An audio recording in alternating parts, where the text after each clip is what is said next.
Yeah, we'll definitely have a few guys out, but I'm not sure who they are at this point. We do have some muscular injuries and some things that happened in the game. We had a couple of days off, which was nice. So we'll have a better idea when we hit the field, and hopefully some of these guys that may not practice early will be able to play in the game.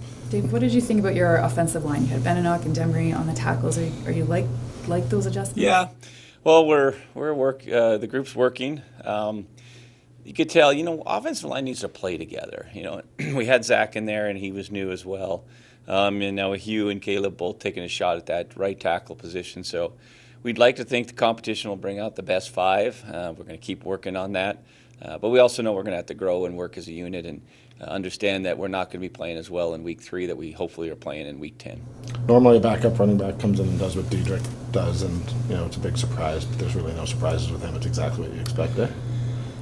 Yeah, but he's consistently been a solid runner for us, and he takes advantage of his opportunities. And I do think he can get better in some other things. It's mainly his eyes versus blitz, picking up blitzes. Maybe his man doesn't come, but the next guy that's coming from that side, try to find him. But he's consistently been a force running the ball. It gives us great options with Kadeem down. We miss Kadeem, there's no doubt, but it is nice to have Diedrich in there that can do some of the same things Kadeem can do. You assigned 2 guys today. Yeah. I'm opening the wrong email, so I don't know what their names are. But, I know. You want me to just talk about that? Yeah, that's cool. Yeah. I mean, second round pick on Montreal from last year. The guy's got to be pretty. Yeah, so we had our eyes on Rodim. He's one of these guys that got picked and then went back to school. So I watched his tape. I knew about him. They had a lot of linemen at Montreal, so obviously he was able to free up, and we looked at him, and we're happy to bring him in. We're going to play him at more center. I think he's smart, and I think he can do the job. And then we signed Aaron Doncor, which was basically, I think, 3 years ago in our global draft. We got him late. The only reason he was available late in the global is he got a NFL tryout. And he's been down there a couple of years, and then he played in the XFL. And I think he's got a chance to be a good player in the CFL. His body type is maybe a little small for that D-line linebacker down in the States.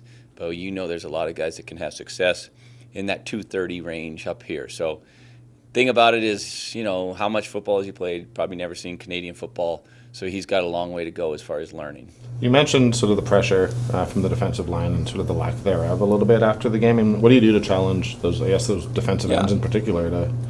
Well, I guess I don't want to be greedy, but I love to see all sorts of pressure on the quarterback. But we did get home and caused the quarterback some issues, and definitely didn't have a clean pocket. The main thing is you don't want a clean pocket. You don't want the quarterback feeling comfortable in there.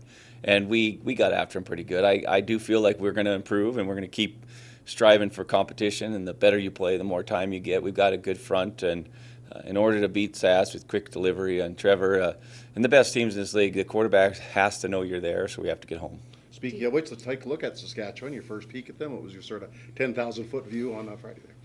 Well, the game against Winnipeg was really a toss-up until that punt return. It really was. It was a really close game, and both teams' offenses found ways to score points. Things cycle. You never know what you're going to get one week from the next, but they got talent. They're strong. They're big. Looks like they're playing with more confidence. So for us, let's focus on ourselves. Let's get home and play one of our best games at McMahon, and may the better team win. You always talk about improvements week to week. Here in week 3, is there something that stands out to you as a priority that you want to see in terms of improvements? Yeah. Well, we did focus last week. We wanted some chunk plays. We wanted to get after quarterback. I thought we did both. Then we kind of fell off the wagon, took lots of penalties, especially on special teams. It was a rough game. So the special teams really has to respond. They're going to get challenged. There's great returners in our league, but also you can't keep taking penalties either. So, guys find their way onto a roster or off a roster based on special teams. So we'll have to pick their game up there. And I know we will. Both the rest of it is just own the ball, like ball security huge for the offense. We still turned it over a few too many times. One was on a punt, though, return. But I do feel like 5 takeaways is awesome. Can we continue that? Maybe not. But that's the ball. Own the ball, limit the penalties, and try to make big plays in critical situations. That's how you win.